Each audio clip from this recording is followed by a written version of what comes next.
Hello everyone. This is Class 9 Civics Chapter 4 Electoral Politics. इस video में हम लोग इलेक्शन कैंपेन के बारे में पढ़ेंगे। हम लोगों ने पिछले वीडियोस में सारे बाकी के पहले के सारे टॉपिक्स कवर किया था. Now it's time for election campaign. So, the main purpose of election is to give people a chance to choose their representatives, the government and the policies they prefer. अच्छा, अभी election का main purpose क्या होता है? तो election का main purpose यही होता है ताकि जो पीपल है, जो लोग हैं, मतलब जो आपकी जो प्रजा है, वो चूज करेगी कि हमें कैसा गवर्नमेंट चाहिए, हमें कैसा लीडर चाहिए, कैसे चूज करेगी ऑन दी पॉलिसीज की कौन सी गवर्नमेंट, कौन सी पार्टी क्या क्या पॉलिसीज बता रही है, हम उसको देख देख के हम हमारे लीडर्स चूज करेंगे. Election campaign takes place for a 2-week period between the announcement of the final list of candidates and the date of polling. So election campaign होती कब है?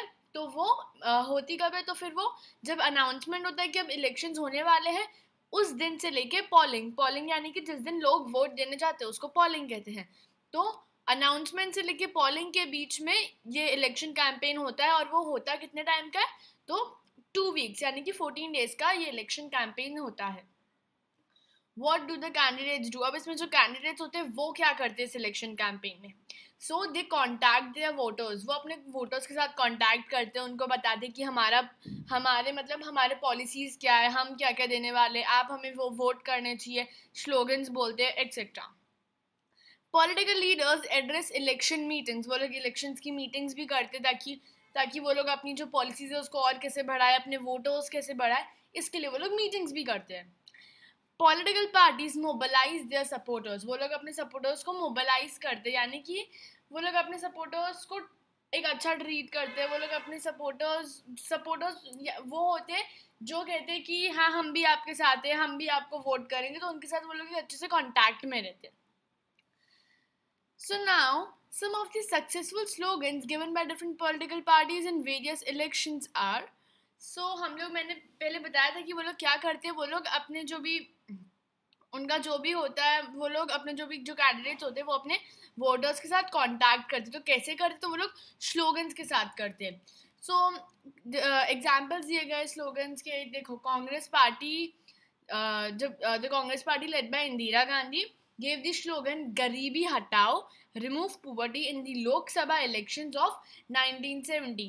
तो 1917 में द कांग्रेस पार्टी जब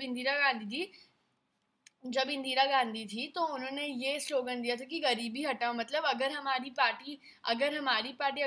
गवर्नमेंट सेटअप होती है तो हम पोवर्टी को हटाएंगे. उनका ये मानना था. Save Democracy was a slogan given by Janata Party in the next Lok Sabha election held in 1977. तो जनता पार्टी ने सेव डेमोक्रेसी का स्लोगन दिया था. तो ऐसे बहुत सारे स्लोगन्स हुए थे. फिर द लेफ्ट फ्रंट मतलब ये एक पार्टी का नाम है, use the slogan of land to the tiller in the West Bengal Assembly elections held in 1977. तो जो द लेफ्ट फ्रंट ये एक पार्टी है, तो उन्होंने 1977 में लैंड टू द टेलर का जो स्लोगन है उसे कहा था. और protect the self respect of the Telugus was the slogan used by N T Rama Rao in 1983. तो 1983 में एन.टी. रामा राव का ये स्लोगन था कि protect the self respect of the Telugus. तो इसका मतलब होता है कुछ उस टाइम पे कुछ तेलुगुस या कुछ तमिल पे कुछ उनको ऊपर कुछ आए होंगे क्रिमिनल्स, या कुछ उनके ऊपर कुछ उनकी डिसरिस्पेक्ट की गई होगी, जिसकी वजह से उन्होंने ये स्लोगन लिया होगा. सो ये होता है कि आप स्लोगन्स लेते हो और अपने जो भी वोटर्स होते हैं उनके साथ अच्छा सा कांटेक्ट रखते हो, उनको सपोर्ट देते हो. तो वो इस तरह से वो लोग अपने आप को बताते हैं कि हम ये है, यू शुड वोट अस. वो लोग इस तरह से अपना एडवर्टाइज करते हैं. सो कोड ऑफ कंडक्ट बहुत इंपॉर्टेंट होता है. तो अब ये होता क्या है? पहली पॉइंट तो the basic set of guidelines that should be followed by every candidate और पार्टी. तो कोड ऑफ कंडक्ट वो चीज़ है. कोड ऑफ कंडक्ट क्या है? ये एक बेसिक सेट ऑफ गाइडलाइंस होती है जो हर कैंडिडेट और हर पार्टी को फॉलो करनी ही होती है. इसकी ज़रूरत क्यों है, मतलब कोड ऑफ कंडक्ट की ज़रूरत क्यों होती है हमें? देखो, ब्राइब और थ्रेटन वोटर्स, तो कोई कोई लोग ऐसे भी होते हैं, कैंडिडेट्स ऐसे भी होते हैं कि वो लोग जो भी वोटर्स हैं उनको बोलते हैं कि लो मैं तुम्हें इतने पैसे दे रहा हूँ, मेरी पार्टी को वोट करो। तो उसके लिए कोड ऑफ कंडक्ट की ज़रूरत पड़ती है कि उनके पास तो गाइडलाइंस होती है ना, तो वो लोग कह सकते हैं कि आप गलत कर रहे हो। तो इसका मतलब यही होता है कि जो भी कैंडिडेट और पार्टी है उसको सारा पूरा कोड ऑफ कंडक्ट फॉलो करना पड़ता है।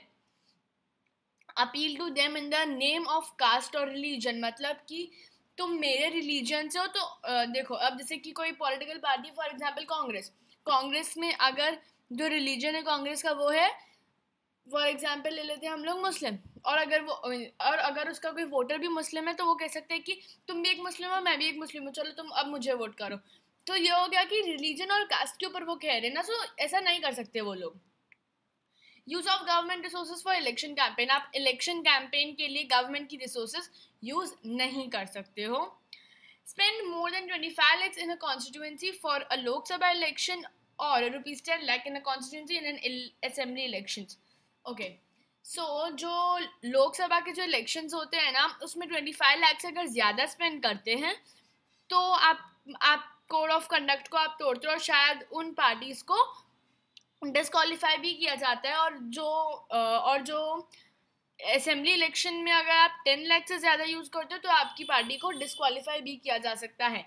सो अब इन कोड ऑफ कंडक्ट की हमें ज़रूरत क्यों है वो हम लोगों ने देखा, ताकि ये जितने भी चीज़ें होती है हम उन सबको रोक सके इसे होने से, इसलिए हमें कोड ऑफ कंडक्ट चाहिए होता है। Now according to code of conduct, no party और नो कैंडिडेट कैन, अब कोड ऑफ कंडक्ट से होता क्या है, इससे जो कोई भी पार्टी या कोई भी candidate use any place of worship for election propaganda. तो अब कोई भी पार्टी होती है वो, जैसे कि वर्शिप प्लेसेस हो गए, जैसे कि टेम्पल्स हो गए, मंदिर हो गए, तो अगर आप उन सब वहाँ पे जाके आप ये नहीं कह सकते कि मेरा इलेक्शन है, मतलब कि आप हमें वोट करो, तो वहाँ पे जाके आप इस तरह की चीज़ें नहीं कर सकते हैं। Use government vehicles, aircraft and officials for elections. अब आपके पास पावर्स तब ही होती है जब आपकी अपनी गवर्नमेंट सेटअप होती है।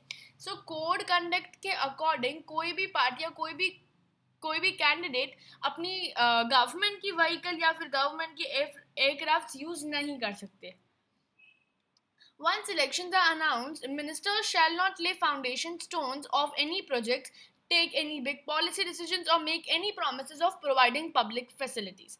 अब नाउ इसमें ये कहते हैं कि फॉर एग्जाम्पल अगर हम अभी हमारे जो मिनिस्टर है ना, सो वी कैन से कि अभी अगर नरेंद्र मोदी प्राइम मिनिस्टर है, ठीक है, अब अगर वापस इलेक्शंस हो रही है और अभी नरेंद्र मोदी जी ने कहा कि हम एक बहुत बड़ा सा एक पूरा सा हम लोग एक बड़ी सी आप लोगों के लिए, मतलब हमारे प्रजा के लिए, हम लोगों के लिए, वोटर्स के लिए कुछ भी एक बड़ा सा, फॉर एग्जांपल अगर एक बड़ा सा डैम बनवाएंगे जिससे हमें हेल्प हो, डैम बनवाएंगे, तो अब हम लोग को क्या लगेगा कि ये तो बीजेपी कर रही है ना, क्योंकि जो नरेंद्र मोदी जी है वो बीजेपी का एक पार्ट हुए, मतलब बीजेपी के एक मिनिस्टर हुए ना, तो वो बीजेपी कर रही है, हमें ये लगेगा और then we will vote to BJP. इसलिए ये ऐसा कह रहे हैं कि इलेक्शंस जब अनाउंस हो गए कि अब इलेक्शंस होने वाले, उसके बाद कोई भी मिनिस्टर, भले वो प्राइम मिनिस्टर हो, प्रेसिडेंट हो, कोई भी मिनिस्टर कोई भी नया उनका फाउंडेशन, कोई भी अपना नया प्रोजेक्ट नहीं बता सकते पूरे जो भी इंडिया है या फिर कोई भी अपने पूरे कंट्री को नहीं बता सकते, क्योंकि फिर जो लोग हैं, फिर जो वोटर्स हैं, उनको लगेगा कि वही जो प्रेसिडेंट है या फिर जो भी मिनिस्टर बोल रहा है, तो वोटर्स को लगेगा कि वो जिस पार्टी से बिलोंग करते हैं वही पार्टी हमें बेनिफिट करेगी और इसलिए वो लोग वही चूज करेंगे। इसलिए कोड ऑफ कंडक्ट के अकॉर्डिंग ये नहीं किया जा सकता। This was all about election campaign. हम लोगों ने देखा इलेक्शन कैंपेन क्या होता है, कहाँ होता है, क्यों होता है। फिर हम लोगों ने कोड ऑफ कंडक्ट के बारे में देखा, इसकी क्या ज़रूरत है, इससे होता क्या, वो सब हम लोगों ने देखा। अगर आप इस चैप्टर के MCQ के फॉर्म में अगर आप पेपर सॉल्व करना चाहते हैं, so do visit askandstudy.com. Hope you guys like this video. Do share, do comment and do subscribe to our channel Ask and Study. Thank you.